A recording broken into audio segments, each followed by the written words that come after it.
Hello, this is Ms. Krugeris. Today we are doing a lab investigation from Chapter 19. Yesterday we talked about the composition of the atmosphere. We said that it has nitrogen, oxygen, some argon, and then many other elements as gases. Today we want to figure out how much is oxygen.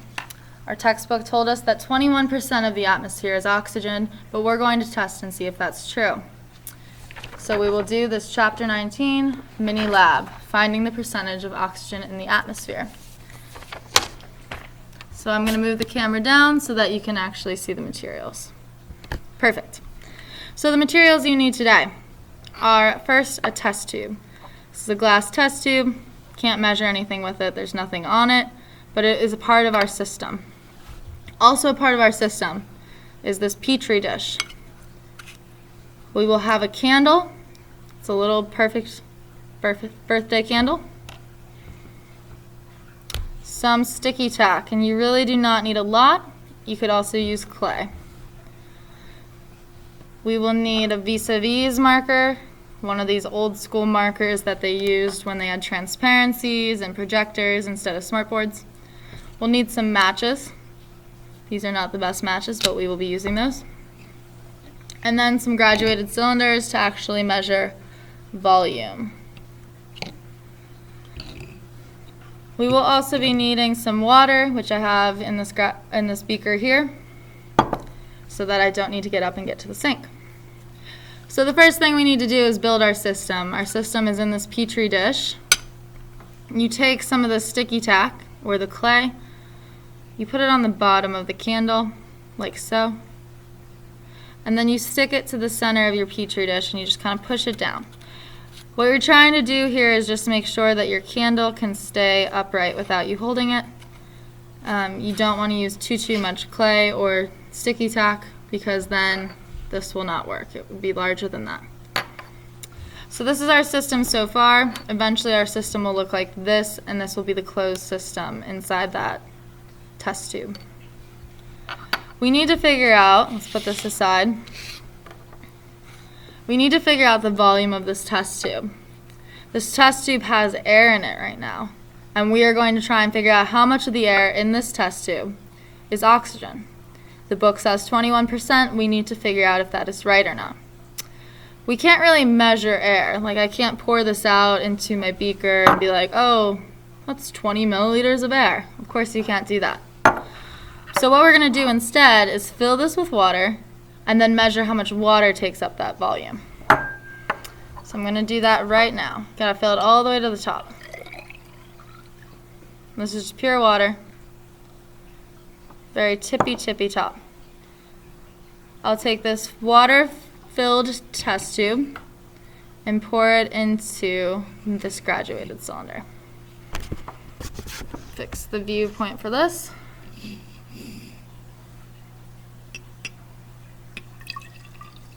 Lost a little bit there. Let's see if it's correct though.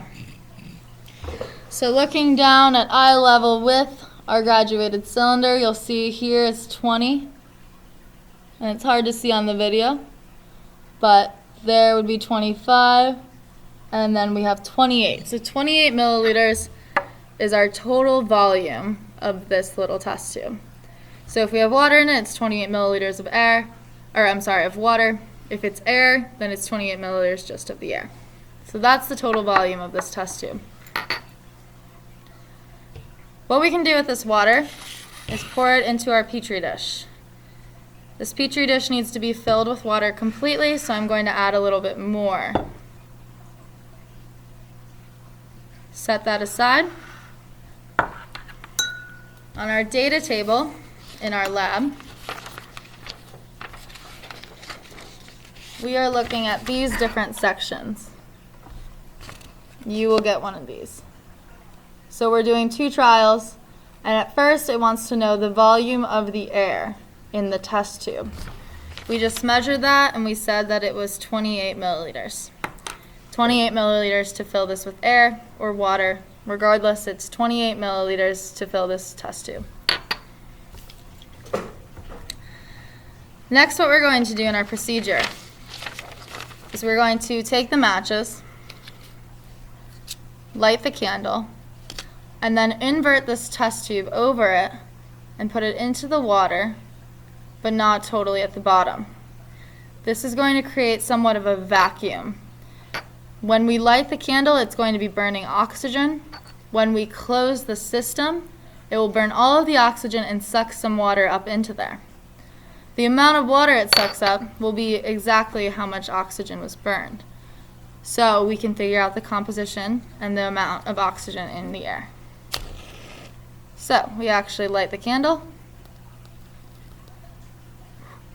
blow it out, set that aside. Right now, it's burning oxygen from the atmosphere. And it has copious amounts of oxygen all around it. So it will burn until it's completely done. But what I'm going to do is close the system and allow it to only burn the oxygen that is in this test tube right now. What you will see is that there's water that was sucked up into the test tube, right up to there. So what I'm going to do, which is hard by yourself, but I'm going to draw a line on this test tube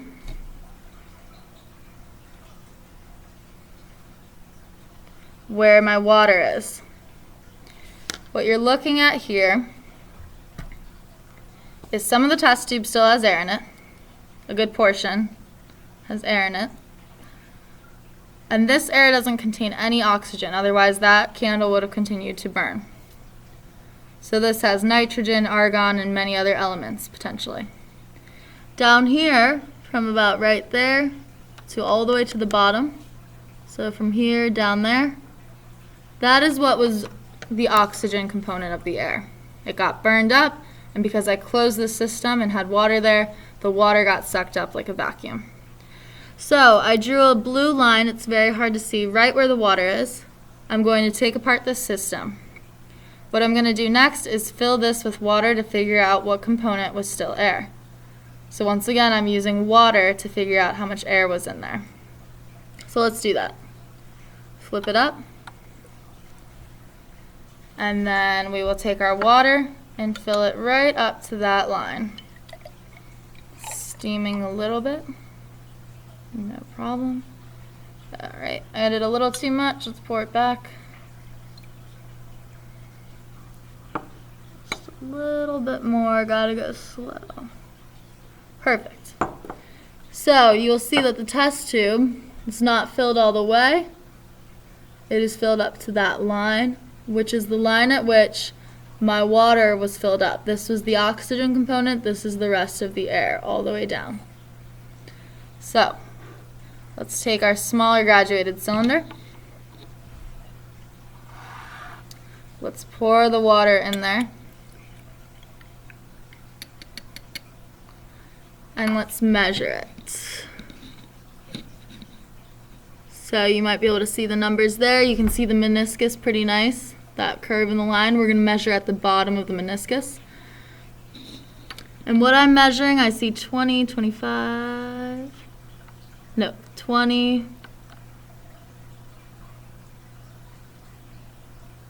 23. So 23 milliliters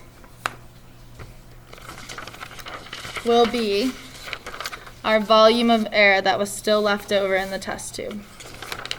Grabbed the wrong lab. 23 milliliters.